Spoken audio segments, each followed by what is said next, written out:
오늘 하나님의 말씀은 히브리서 7장 22절과 23절의 말씀입니다. 제가 읽어드리겠습니다.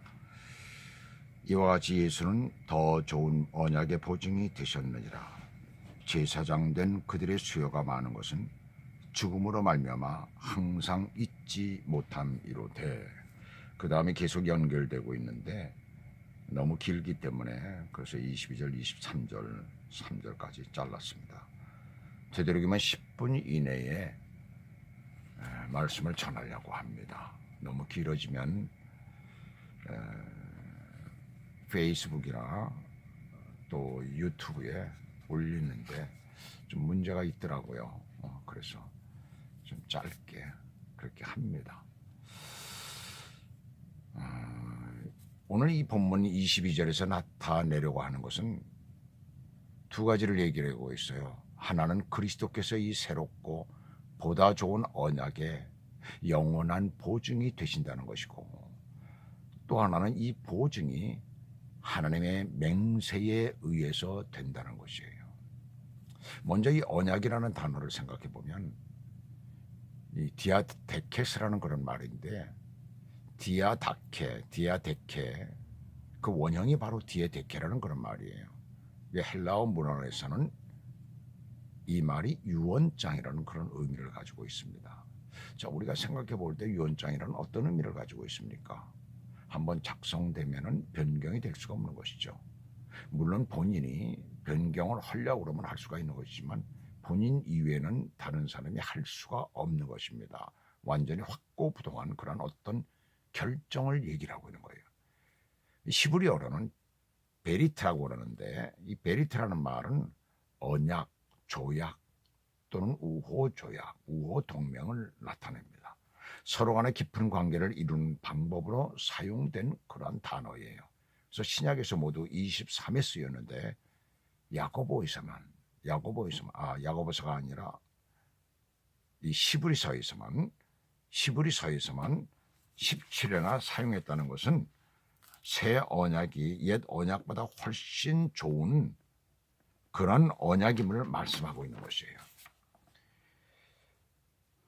이스라엘 백성들은 율법을 성실하게 지키면 하나님의 보호를 받을 수 있고, 율법을 어길 때에는 하나님의 징계를 받고 제사장의 제물을 가지고 하나님 앞으로 나아가야 했던 것이에요. 그래서 옛 언약은 인간의 행위, 업적에 의존을 하고 있습니다. 따라서 이것은 인간이 하나님 앞에서 죄인임을 깨닫게 하고 그리스도를 기다리게 하는 것이 전부였어요. 그러나 새 언약은 인간의 행위, 업적이 아니라 하나님의 사랑과 그리스도의 은혜에 의존을 합니다. 우리가 하나님의 의를 얻게 된다는 것은 율법을 지킴으로써가 아니라 예수를 믿음으로써죠.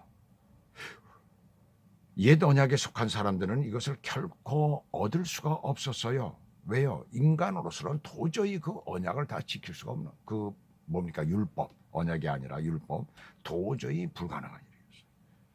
반면에 새 언약에 속한 사람들은 예수를 믿음으로 하나님의 의를 얻으며 구원과 약속에 참여할 수가 있어요.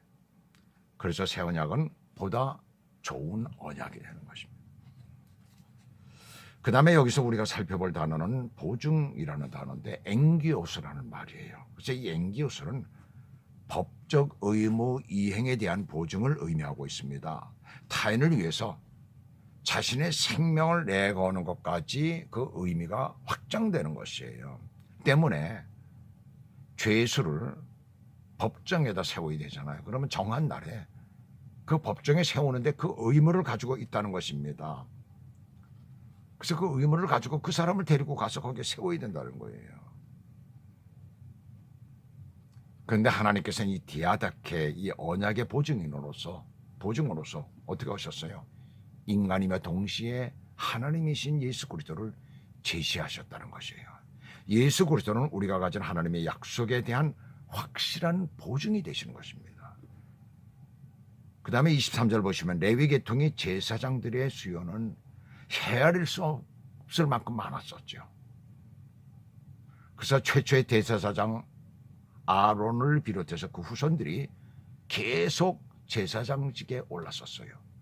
그럴 수밖에 없는 거죠. 인간은 수명이 한정돼 있잖아요. 그래서 자기 대제사장 직분을 다 마치고 나서 죽으면 그 다음에 다른 사람이 그 뒤를 이을 수밖에 없었던 것입니다. 따라서 그들의 제사장직은 완전히 세습적이었었죠.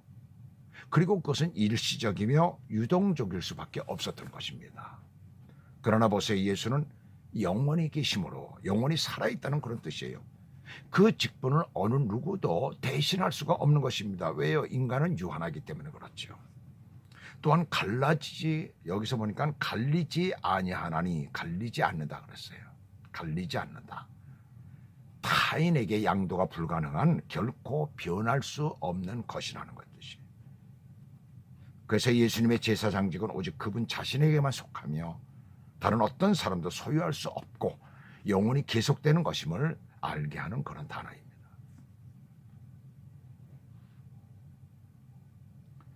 완전한 제사장직에 있어 아무도 예수님을 대신하지 못합니다. 예수님만이 인간을 하나님과 화목하게 하는 유일한 길인 것이에요. 예수 그리스도의 제사 효력은 영원하기 때문에 속죄를 위해서 다시 제사 드릴 필요가 없는 것입니다. 저와 여러분 이렇게 구원받은 하나님의 백성이므로 다시 돌아가는 길이 없다는 것을 기억하시기 바랍니다. 히브리 그리스도인들, 유대인 그리스도인들은 그 당시에 다시 돌아가려고 그랬어요. 너무나 고통이 심하니까, 너무나 핍박이 심하니까, 너무나 어려우니까, 예수 믿기가 그렇게 어려우니까 다시 돌아가려고 그랬어요. 그래서 그들에게 너희들이 돌아가는 그곳이 어떤 것인가를 가르쳐주면서 뭐예요 지금 말씀하고 있는 것이? 이것이 얼마나 귀중한 것인가? 그 누구도 대신할 수가 없는 그것을 예수 그리스도께서 우리 죄를 대신해서 십자가 못 박히시고 그것을 대신 지시고 바로 그 속죄의 길을 우리에게 열어주시고 누구든지 예수를 믿음으로 말미암아 구원받는 놀라운 은혜를 우리 가운데 허락해 주셨다라는 것을 그들에게 가르치고 있는 것입니다. 예수를 믿음으로 말미암아 구원받은 하나님의 백성된 우리를 오늘도 감사하며 하루를 지내시기를 주 예수 그리스도의 이름으로 축원합니다. 기도하시겠습니다.